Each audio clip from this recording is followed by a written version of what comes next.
Buenas tardes, de nuevo con ustedes, programa Calle Libertad, y hoy vamos a hablar de un asunto muy interesante, por desconocido, en realidad se sabe poco, y para el asunto de la esclavitud, del tráfico de esclavos desde la propia Cádiz, y para ello pues tenemos aquí a nuestra amiga Carmen Cozar Navarro.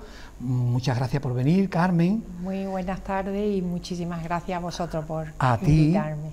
Bueno, ella, yo tengo aquí dos libros, los últimos que ha escrito ella, y aparte de ser doctora en historia, pertenece a varias academias de historia de la ciudad, y para que vean ustedes, en este primer libro que voy a enseñar se llama La Horca del Atlántico, Pedro Medina, sobre un negrero. Es ella la autora del libro, y tenemos aquí otro donde ha participado también con un capítulo también con ese tema, ¿no? Hablando, ahora nos lo va a explicar ella, hablando de ese tema, del olvido a la memoria. Bueno, Carmen, entonces vamos a ver el tema del tráfico de esclavos. ¿Tú cómo has llegado a este tema, no? Pues mira, surge en un momento en el que Martín Rodrigo Alarilla, un profesor compañero mío de la Pompeu Fabra, me llama por teléfono y me invita a participar en un proyecto de investigación centrado en estudiar el tráfico de esclavos a partir de 1817, que es un tráfico ilegal, porque en esa fecha se prohíbe el tráfico. Y entonces él me dice que tiene constancia de que Cádiz fue el puerto atlántico de mayor tráfico de esclavos. Fíjate. Y claro, yo le dije, oye, pues Carmen, eso en realidad no se sabía, ¿no? Mucho, nada, ¿no? Digo, yo he estudiado Cádiz, yo he estudiado el Cádiz mercantil, sí. He estudiado los navieros en esa época, y yo no he visto documentación de tráfico de esclavos, no he encontrado huellas. Y dice, claro, no has encontrado huella porque era un tráfico ilegal, y entonces la documentación, por ejemplo, el protocolo no podía salir reflejado. Y digo, es más, un capítulo en el que participo en otro libro que no he traído, digo, esto es otro Cádiz. Claro. Este es el otro Cádiz. Yo estudié el Cádiz de la burguesía, de los negocios, de los comercios, de los consignatarios, de los navieros, y este es otro Cádiz, el Cádiz de la economía sumergida, el Cádiz del tráfico negrero. Bueno, pues me puse a investigar y realmente ¿encontraste un descubrí claro, que realmente es verdad. Cádiz era el puerto atlántico de mayor tráfico. ¿Cuándo se prohíbe la esclavitud? Bueno, una cosa es me comentabas tú antes, sí, una cosa es la esclavitud y otra es el tráfico. Efectivamente, de esclavos. Empezando por el tráfico de esclavos, porque el tráfico existía el tráfico, y la principal nación traficante de esclavos era Inglaterra, Gran Bretaña, vaya. Y entonces llega un momento que Gran Bretaña utilizó muy bien los beneficios del tráfico de esclavos, porque lo va a invertir en la producción de bienes y servicios. Es una teoría que no es compartida por los historiadores, pero que yo desde luego lo veo claro. Sí. Y hizo su tejido industrial con los beneficios del tráfico. Y en 1807 decide ya prohibir el tráfico de esclavos, y en el Congreso de Viena, en 1815, se trata este tema y se lleva a cabo, o sea, se llega al acuerdo de ir pactando con todos los países traficantes de esclavos para prohibirlo. Y con España lo hace en 1817. Se prohíbe el tráfico de esclavos. Se prohíbe el tráfico de esclavos en España. Y luego ya progresivamente va haciendo tratados con Francia, con Holanda, con Portugal, prohibiendo el tráfico de esclavos. Los ingleses fueron los primeros, fueron muy listos, pero luego cuando ya habían sacado la tajada... Y Estados Unidos también, los ingleses y Estados Unidos fueron los primeros, pero ya ellos... ¿Y a cambio de qué? a cambio de... nos tenemos que dar cuenta qué está pasando en España en ese momento, en 1817. Estamos perdiendo el imperio colonial. España está en guerra, con una hacienda totalmente arruinada, con muchísimos problemas económicos. Y entonces Fernando VII, a cambio, acepta del gobierno británico 400.000 libras esterlinas. Y ese dinero lo va a emplear en comprarle al zar Alejandro I 5 fragatas y 3 navíos de línea. ¿Para qué? Para que le ayuden en su guerra contra la independencia. Cuando llegaron los barcos aquí, estaban todos podridos. Se quedaron en la bahía gaditana. Bueno, pues a partir de ahí se firma este tratado de 1817, en el que las dos potencias se comprometen a perseguir el tráfico, ¿vale? Entonces, tú has estudiado tú has estudiado la situación cuando ya ese tráfico está prohibido. Es un tráfico ilícito. Esto es muy importante porque se establecen 2 comisiones, una en Sierra Leona y otra en la costa de África, en Sierra Leona, y otra en La Habana, en Cuba. Unas comisiones mixtas, formadas por españoles y británicos, que van a estar allí persiguiendo de que no se haga tráfico ilegal. Vale. ¿Cómo era ese tráfico, Carmen? O sea, van los barcos españoles, compran los esclavos en África, se los traen y luego van a Cuba o lo que sea. Pues mira, un poco cómo se la organización de ese tráfico es igual que una compañía naviera de la época, una compañía mercantil de la época. Es la misma, el organigrama es el mismo. Lo único que en vez de mercancías se trafica con personas humanas, ¿vale? Sí. Entonces, por ejemplo, ¿cómo eran el tipo de asociación? ¿Cómo organizaban el capital? Pues igual, con una sociedad tipo personalista, en el que los socios son socios y aportan el capital y el trabajo, y son sociedades regular colectivas. Y luego, ¿cómo eran las rutas? Sí. Sobre todo había 2 rutas, luego eso era flexible, cambiaba según las necesidades de los comerciantes y de los navieros. La ruta era, imagínate un barco que llega a Cádiz, ¿vale? Sale de Cádiz y se va a... Perdón. En Cádiz, en el puerto de Cádiz, hace media carga. Sí. Media carga. En Gibraltar termina de hacer su carga, porque claro, los ingleses son los que tienen los productos que más añoran, que más quieren los reyesuelos africanos. Vamos, pues, estamos hablando de que hacen carga de material. Claro, de mercancía solicitada en África. Claro, vale. Claro. Y entonces, ¿qué son? Pues los pañuelos de algodón que ya tienen los ingleses, las mercancías ya de la industrialización, la pólvora, los fusiles, terminan de cargar en Gibraltar. Y luego ya salen con destino a las costas de África. Y allí lo intercambian, ¿no? Y allí es curiosísimo porque los reyesuelos, entre ellos, organizan guerras tribales para coger esclavos. Exacto. Y son esos esclavos los que van a cambiar por las mercancías en un negocio que es de trueque. O sea, claro, son hombres capturados en la guerra, hombres capturados, los cambian por los productos y ya los españoles lo que hacen se los llevan a La Habana. Los españoles, los holandeses, los portugueses, los franceses, porque ahí está involucrado todo. Entonces, se lo llevan a La Habana, sobre todo La Habana y San Juan. Los grandes centros receptores son Cuba y Brasil. Ah, Brasil. ¿Vale? Vale. Los españoles españoles a Cuba. ¿Por qué? Porque el azúcar está dando unos beneficios tremendos, le llamaban el oro blanco. El oro blanco.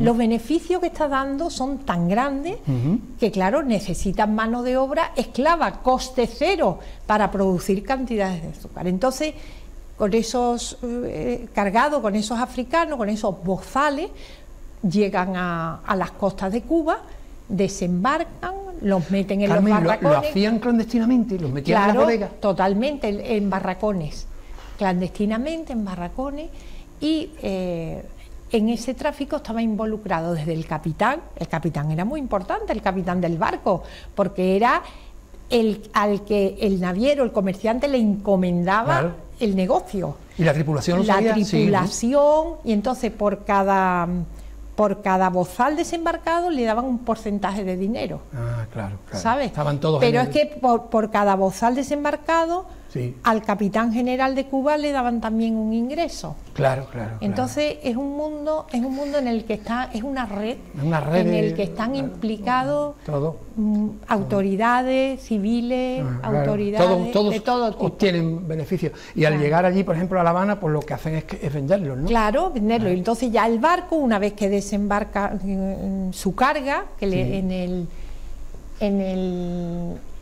los alijos aparece el alijo, aparece el...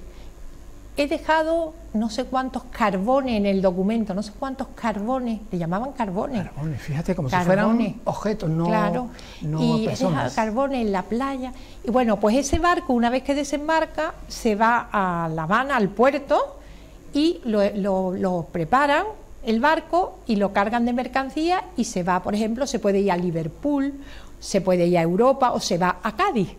Se va a Cádiz otra vez, ¿sabes?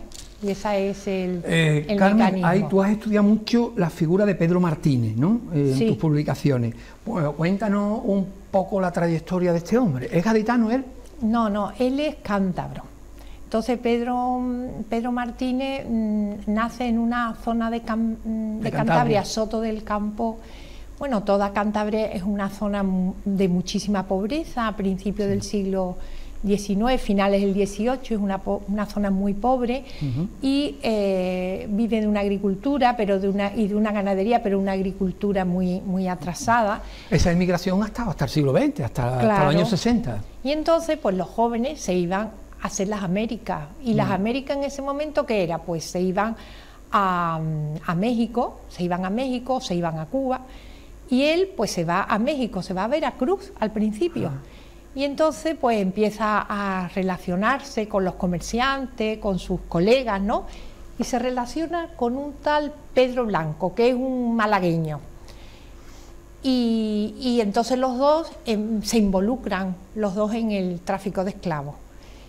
Y aprenden de los marineros ingleses todas las tácticas y todas las, ¿sabes? Sí. Y ya él se involucra en ese tráfico y empieza a tener unos beneficios increíbles. Este hombre no es una excepción, me imagino. No, es un modelo, es ¿sabes? La norma, es un modelo, porque como él mucho. Entonces ¿tú has estudiado otros comerciantes? Perdona, él está un tiempo en Cuba, y llega un momento, el clima de Cuba no es sano, ¿sabes? Hay muchísima humedad. Entonces él decide venirse a Cádiz. ¿Por qué decide él venirse a Cádiz hacia 1830? Porque Cádiz era el puerto más importante de España, el puerto más importante, y va a ser el más importante, es el puerto colonial por excelencia. Por él se hace todo el negocio colonial. Y esto va a durar hasta 1857, que poco a poco va a ser reemplazado por el puerto de Barcelona. Él se viene a Cádiz, porque además Cádiz estratégicamente está muy bien situada y es muy fácil para él hacer. Pero deja una compañía, la deja en Cuba. ¿Dónde crees que vive él? ¿Dónde se va a vivir? ¿En la calle Ancha? Claro. En la calle Ancha, donde está ahora la escuela de enfermería. Sí.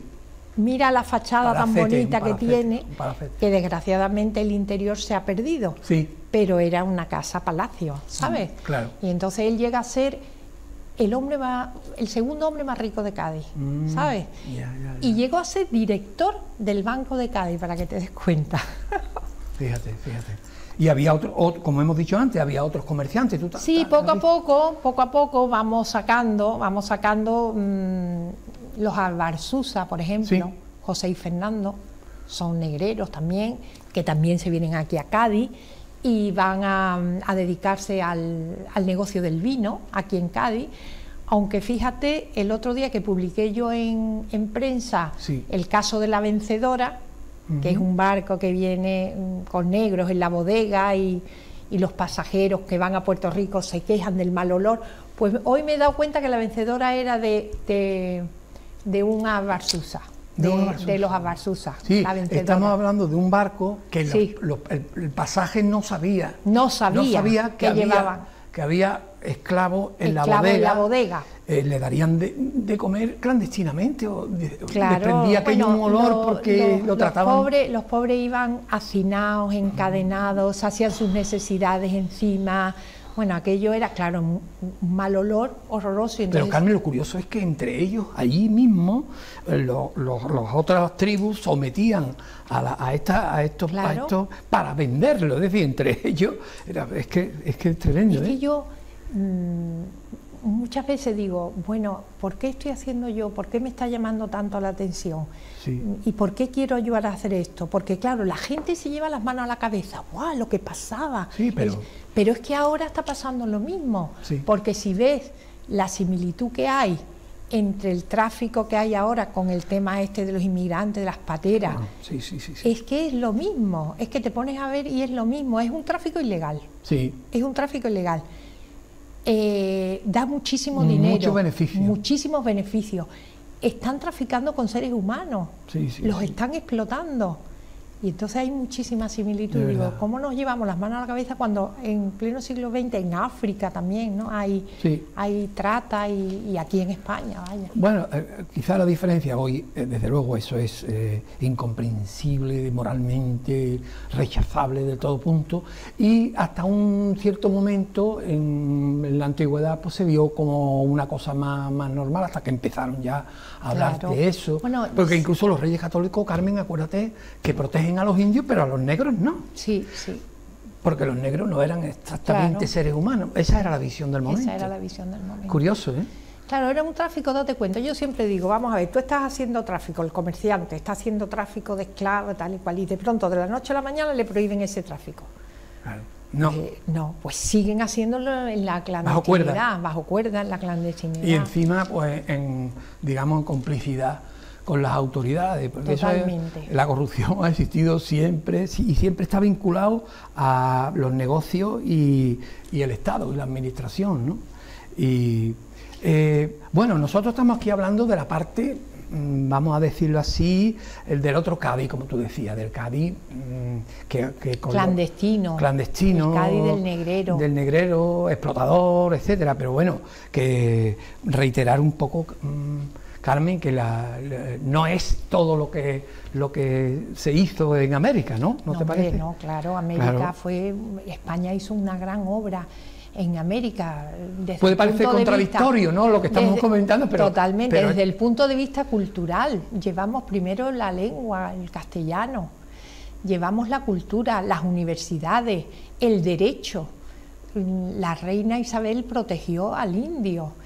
Llevamos la cultura a los indios, o sea, la labor de España impresionante en América y en el mundo tenemos que estar orgullosísimos de esto. Además se mezclaron, ¿no? Claro. Se mezclaron con ellos, totalmente, que no hicieron totalmente. Y otro detalle también que a mí me gusta recordar es que hay quien le llama guerra de liberación a lo de América, porque en realidad Hernán Cortés se pone al frente de una muchedumbre de indios sojuzgados, sacrificados, violentados, para liberarse de otros tribus indios que eran más feroces, ¿no? Y entonces, en el fondo, fue una especie de guerra civil entre indios capitaneada por los españoles, ¿no? Es decir, en cierta forma, hubo abusos, sí, y hoy precisamente estamos comentando cosas, pero en general fue, ¿no te parece? Sí, totalmente. Y bueno, y el tema, el libro del olvido a la memoria, pues aquí tratamos también a un comerciante, Vicente de la Portilla, que también es cántabro, y él también se va a México, a Veracruz, y de la mano de su tío, ¿no? Sí. Y conoce a su prima, bueno, ya no sé si, y se casa con ella, con una prima, se queda viudo y se casa con la hermana. Sí. Y esa es la viuda de la Portilla, que se llama, su primera mujer se llamaba Antonia y la segunda mujer Remedio. Y esta es viuda de la Portilla, que a mí me interesa mucho porque el papel que la mujer juega en los negocios en España es tremendo. La mujer de los comerciantes, las viudas, ¿sabes? El papel. Y este hombre es muy interesante porque él, cuando muere, su mujer, en un momento en que en Cádiz ha entrado ya la crisis financiera, la crisis metálica, no hay negocio, pues ellos quieren hacer un negocio de traficar con esclavos para salir de la crisis económica que tenía su compañía, y le piden al Banco de Cádiz un dinero, un préstamo importante, pensando que va a triunfar esa operación, y sin embargo pues fue un fracaso porque los cogieron los ingleses, ¿sabes? Y tuvieron que, bueno, fue una de las causas por las que el Banco de Cádiz entró en quiebra, ¿sabes? Y ese papel de la mujer, Carmen, es importante, ¿no? Es muy importante porque la mujer estaba prohibido hacer negocio, entonces de alguna manera estaba presente también, bajo cuerda, ¿no? Bajo cuerda. Y muchas veces aconsejando al hombre y bueno, y participando. Lo que pasa que, claro, todo tiene su truco legal, ¿no? Claro. Bueno, Carmen, ya me están diciendo que casi hemos terminado. Si quieres, estos libros se pueden encontrar en las librerías normales. Sí. Y es lo último que tú has hecho, o has hecho posteriormente algo. Sí, ahora estoy, que me lo van a publicar, porque los negocios, yo siempre digo, cuando estudiamos Cádiz no podemos atenernos al Cádiz local, no podemos ser localistas, porque Cádiz se proyecta hacia el mar, Cádiz se proyecta hacia América, hacia Europa y hacia Asia. Entonces tenemos que ser capaces de estudiar los negocios que los comerciantes afincados en Cádiz, que no son gaditanos, porque Cádiz es una plataforma del comercio, pues cántabros, genoveses, eso lo hemos estudiado, ¿no? La cantidad de gente francés. Entonces Cádiz es una proyección hacia esas tierras americanas, asiáticas. Entonces ahora estoy estudiando un comerciante que es José Matías, que se involucra en el tráfico de culíes chinos, de colonos chinos. De colonos chinos. ¿Qué es lo que pasa? Que cuando los ingleses están persiguiendo tanto el tráfico de bozales, llega un momento que falta mano de obra, y entonces los dueños de los ingenios se ponen de acuerdo para traer colonos chinos para sustituir o complementar a los africanos. Muy interesante también. Y ese tráfico es legal. Sí. Lo que pasa que la manera de hacerlo es como si fuera un tráfico de esclavos.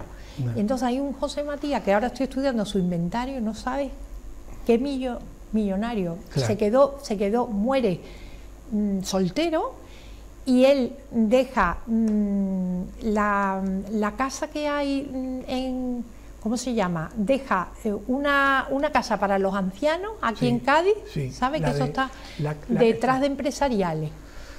La zona que está detrás, que no te sé decir. Y luego deja un hospital en San Sebastián. Deja 2 legados para el pueblo. Ya. Pero este hombre se lucró muchísimo también con ese tráfico. Carmen, súper interesante como siempre. Claro. Y nada, nos dicen que ya tenemos que terminar, así que nada, ha sido te agradezco un placer. mucho que hayas venido. Vale, muchísimas gracias por la invitación. Gracias. Estoy a vuestra disposición siempre. Muchas gracias. Vale. Y a ustedes muchas gracias por estar ahí y hasta el próximo programa.